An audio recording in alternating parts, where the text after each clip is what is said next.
So in this video, I'm going to talk about 5 things that everyone is really afraid to say about doing a doctorate. And this is really important, and it's tough for me to say some of these things because it's like outing the profession.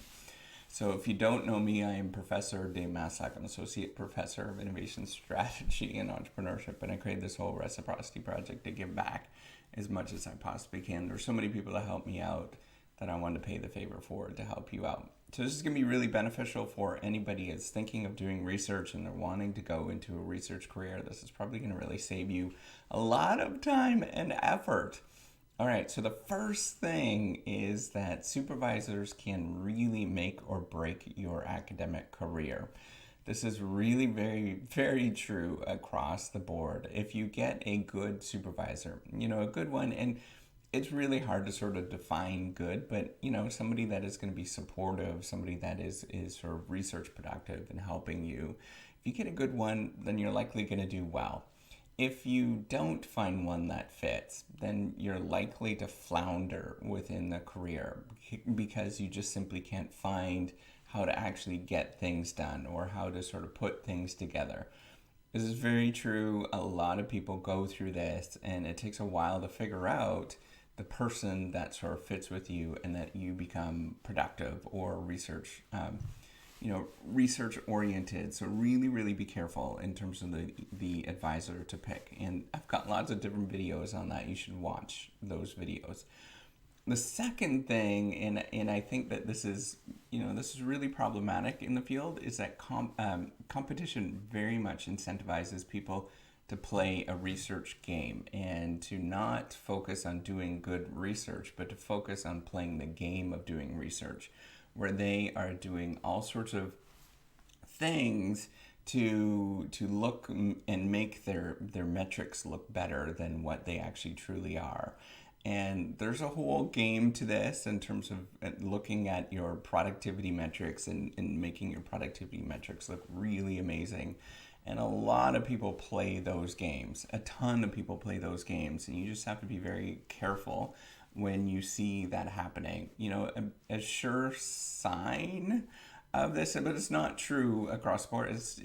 It's just like, if you see people that are being very, aggressive or competitive, or they're playing, you just get the sense that they're playing a game rather than actually putting in the work. That's a sure sign that there's this competitive stuff that's going on, and you might want to just, give it some thought in terms of whether you should pay attention to them. Now, is it going to harm you not to play those games? In terms of the metric game, yes. But in terms of integrity, in terms of doing the right thing, and by the time you're 60 years old or 65 years old and you look back, I think I'd rather play the other game. I think I would rather focus on integrity, doing good work, and just worrying about doing the right thing rather than playing the games. That's a really important thing, I think. Personally, I think, but not everybody else thinks like that. So the third thing, and I think it's kind of related to why people play this sort of competitiveness, these competitive games, is that there's a lot amount of uncertainty within the career. So what does that mean, uncertainty? That means you don't know what to do, and you don't know what are the right answers. And from afar, if you're not within the community, you don't understand, what is good research, what is bad research, what does that actually look like? How do you actually do this stuff? It looks like it's just, it looks totally different from afar than when you're in it. And a lot of people really struggle with this uncertainty. And I think that's where, the competitiveness, the competitive games that come out, is because there is this uncertainty where people don't know how to, understand who's doing good work and who's not doing good work, and versus somebody that's just like not trying. And so they group those people together, then looking at people that are really doing good things. And so the struggle is that people can play up this uncertainty, and they can sort of illustrate that they are somehow better than everybody else rather than, dealing with the uncertainty that they have of doing research. we don't know what the right answers is. That's what research is you don't know what the right answers are. And you're just kind of exploring into the unknown. So if you get used to that, then it's fun. But if you don't get used to it, it's a real drag, right? It's really hard to sort of figure this out. And this is a biggest thing that you're probably going to deal with if you get into the career. The fourth thing is that the nobody really cares about the work that you do. There's kind of like these superficial awards and things like that you might get, but they're really not reading what the ideas are. They're really not thinking about deeply what you're actually trying to do.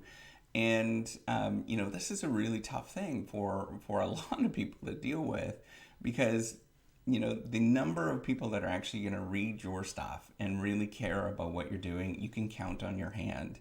But there'll be, hundreds of people that will just like look at, kind of briefly glance at what you're doing and really superficially understand what is going on behind the scenes. Very few people are actually going to be interested in the work that you publish and the work that goes behind it. They're going to be counting, and what I'm getting at is they're just going to be counting numbers.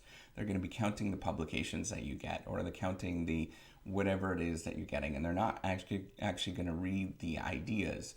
To spend 5 years on a project that you really thought about things, it was very sort of deeply understood, that is different in terms of what the outcome is than spending 3 months on something and then publishing it. You're still going to get the one publication out of it, still going to look the exact same thing to the outside world, but they're not going to understand how profoundly different that is in terms of what you're doing. And that's a really, really important thing that you have to be aware of, and you have to be just comfortable with the fact that that's going to occur. And nobody really does care about the work that you're actually putting in. They care about those numbers that you actually get.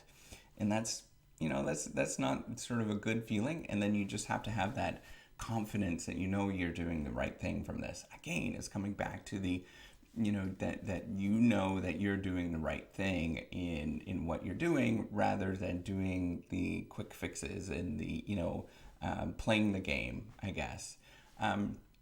Another thing that's weird in this, so this is the fifth thing, and this is all related to this uncertainty, right, that we have, is that nobody wants you until absolutely everybody wants you.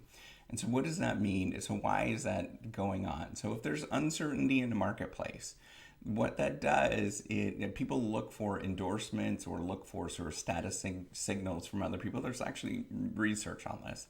And they look to see who is paying attention to you.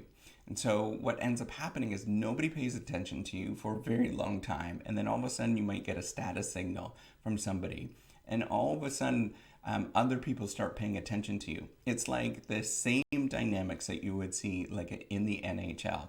If you're like being picked in the NHL, or in the NFL, the National Football League, where there might be a football player that nobody really is like concerned about until all the other scouts are paying attention to that player, and then all of a sudden everybody is paying attention to you. So there is tipping point dynamics within the career, within the field, and you have to be very well aware of this kind of tippiness that happens. So it's the same thing that happens in celebrities and all sorts of different dynamics like that, right? So the last thing, the sixth thing is, and this is related to it, is that everybody wants to be on your papers. They all want their name on the papers, but nobody ever wants to do the work, right? So everybody wants to be on your papers, but nobody wants to do the work. And so it is, and then because people are playing these games, right? And they know that they're playing these games.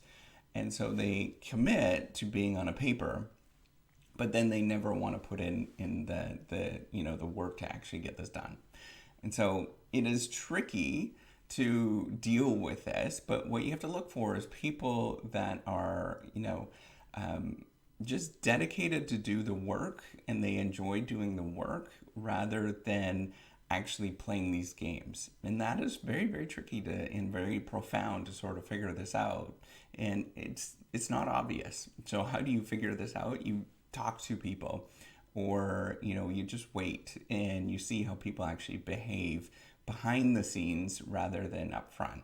And so it's a really tricky thing for all of us to deal with in terms of doing this. And so that's why there's actually people are very, very cautious about working with different people. You really do have to pay attention to that versus the, trying to. So one strategy is that you're cautious. Another strategy is you recognize that it's going to happen, and then you just invite absolutely everybody, and then to work with you, and then find one person that actually sticks. And both of those are really kind of they work, but you just have to be well aware of why that's going on and the dynamics that's happening. So, and this is true whether you're starting out or, later on or whatever, there's all these games that are going on. So hopefully you got some great advice and you thought about this. So these are 5 things that everybody is really afraid to say do when you do a PhD that I think is very relevant for you. So give me a thumbs up if you like this video, and do subscribe to the YouTube channel. Take care and have a wonderful day. Bye.